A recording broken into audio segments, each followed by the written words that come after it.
Two teenagers accused of killing the 19-year-old Lusanda Mathabela in Mataffin outside Mbombela, Mpumalanga, have abandoned bail.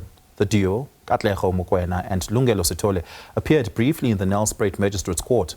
Both aged 18 are charged with murder of Mathabela, who was stabbed to death at her home on Monday last week.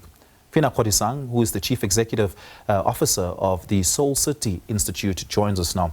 Phinah, good evening. Thank you so much for your time. Really do appreciate it. The country has turned purple over the last week because the scourge on gender-based violence and femicide is far but a history for us. In fact, the last time the country turned purple and went on a total shutdown, the President had instituted a gender-based violence commission, which then had turned into a national council, and some resources was put to it. Has anything changed significantly in the fight against gender-based violence in the last 3 years since that? I think thank you for having me.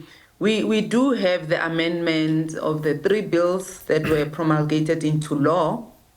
So that's at least one achievement that we can be proud of, you know, where we were calling for sex offenders registers to be made public, where, you know, and I was reflecting on the protection order issue, you know, where we made the law easier around women getting protection orders and not having to be taken from pillar to post. But a protection order remains just a deterrent if our prevention strategies are not on point, if our norms in the country are still normalizing violence as something that is treated as a family matter. In some cases, even if it's reported, you know, you receive secondary victimization as a victim of that crime. So we have a lot of things that are going on that makes this problem not go away.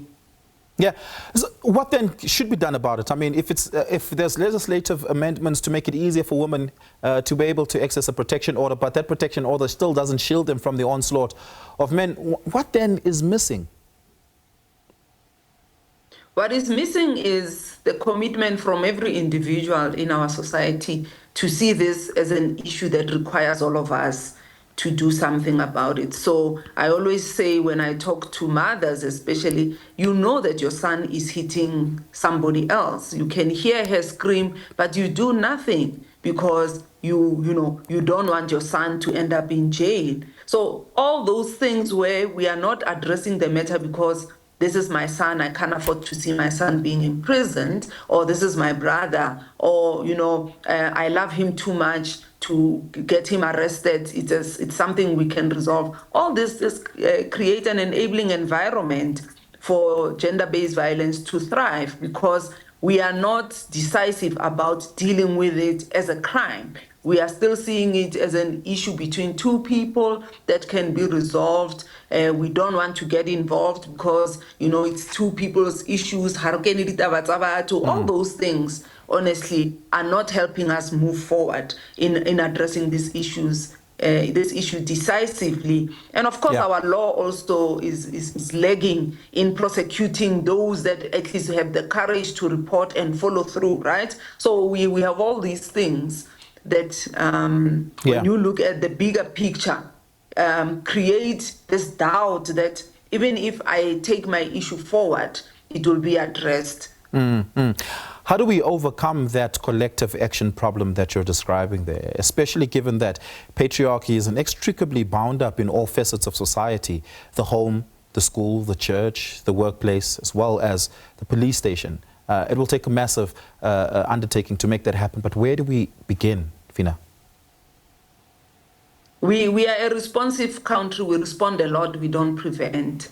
So where we begin is with prevention. You mentioned the different institutions where this work can be carried, the work of preventing. You know, how do we raise boys? How do we raise girls?